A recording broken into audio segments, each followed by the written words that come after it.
energy independence, and more specifically, oil independence. It's not news that as a nation, the U.S. is dependent on foreign countries for their energy needs, more specifically for their oil. The U.S. consumes about 19% of total energy in the world, and according to a recent BP study and a project Outlook, we are moving towards a trend to dropping that to about 13%.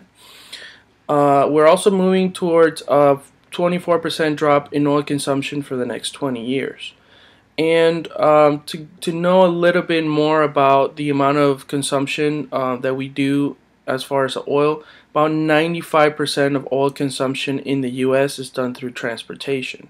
Now, there's lots of things that the government and private companies are doing to move towards that, but I think what I want to talk about a little bit more today is actually the move towards biofuels. OPEC controls most of the oil prices because of the instabilities in their countries. We actually end up paying a lot of money. Now, biofuels can be a way to reduce the amount of money that we pay at the pump because we can actually control and we can actually create those fuels and not have to actually depend on importing that oil from overseas.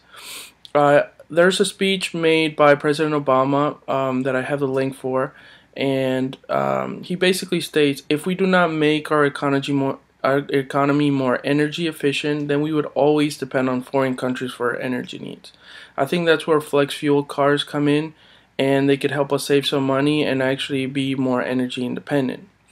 Also, we want to also be able, more for the long run, to take a look at solar energy and wind power energy, but that's not something that we can automatically translate to into the automotive industry, and it can be very expensive and it can take a while to implement. So I think that with this, I'm going to post up the links for some of the videos that I relied on, and I hope this helps answer some questions, and I hope that you guys can understand a little bit more about oil independence.